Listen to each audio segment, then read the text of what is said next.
Kita masuk pada video bagian terakhir dari biaya overhead pabrik. Kali ini kita akan membahas tentang selisih biaya overhead pabrik. Selisih biaya overhead pabrik akan kita kupas dalam dua bagian, yaitu selisih anggaran dan selisih kapasitas. Seperti diketahui pada soal di video bagian 2 kemarin, selisih BOP yaitu sebesar Rp200.000 dan itu akan kita kupas. Selisih Rp200.000 ini masuk ke dalam selisih anggaran atau selisih kapasitas atau masuk kepada dua-duanya gitu ya. Jadi selisih yang Rp200.000 ini akan kita hitung terdiri dari selisih apa saja. Bisa saja nanti dari Rp200.000 ini ternyata selisih anggarannya adalah Rp100.000, sehingga selisih kapasitasnya juga adalah Rp100.000 gitu ya. Atau mungkin begini, selisih kapasitasnya Rp150.000, berarti selisih anggarannya adalah Rp50.000. Atau bisa jadi begini, selisih anggarannya adalah Rp175.000. Maka selisih kapasitasnya harus ada di kisaran Rp25.000, seperti itu. Baik, sekarang kita masuk ke menghitung selisih anggaran. Ada dua metode yang bisa digunakan untuk menghitung selisih anggaran. Kita masuk dulu pada metode yang pertama ya.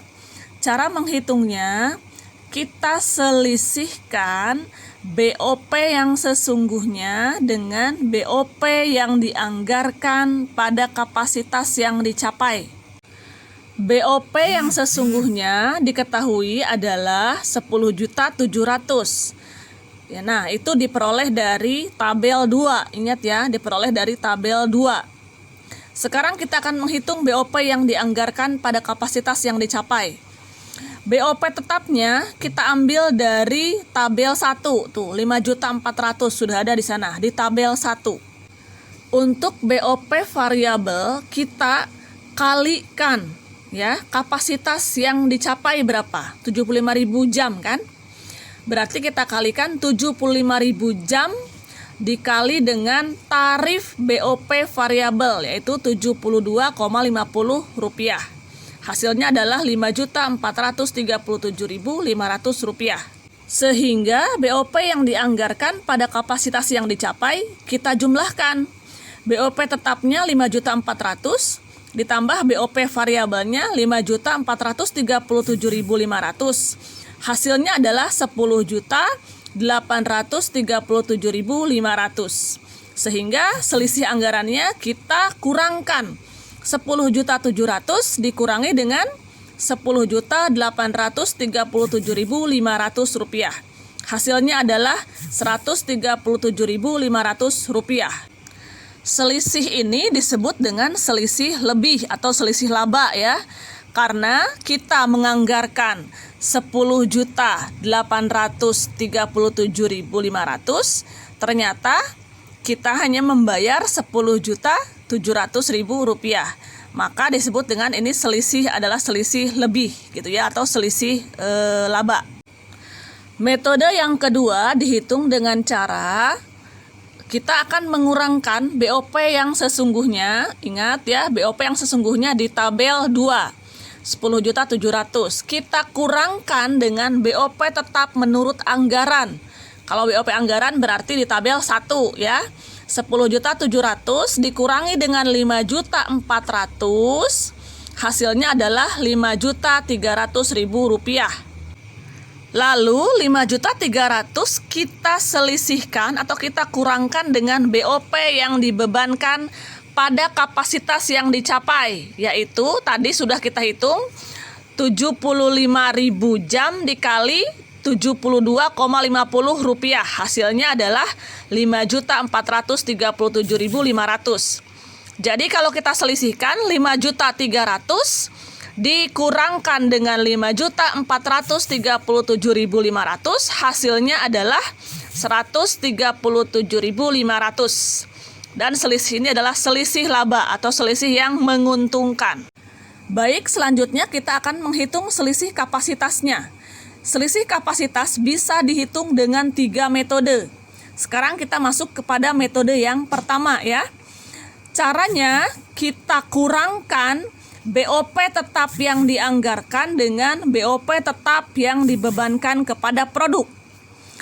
BOP tetap yang dianggarkan ada di tabel 1 ya, Rp5.400.000. Sedangkan BOP tetap yang dibebankan kepada produk kita hitung 75.000 jam dikali dengan tarif BOP tetapnya Rp67,50.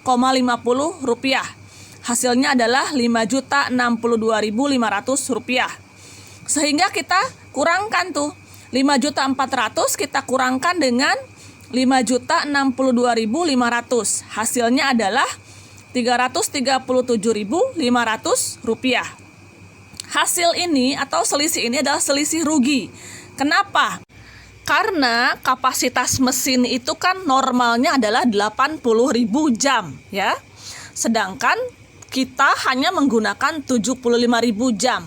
Jadi bisa dibilang kita ada kapasitas menganggur 5.000 jam.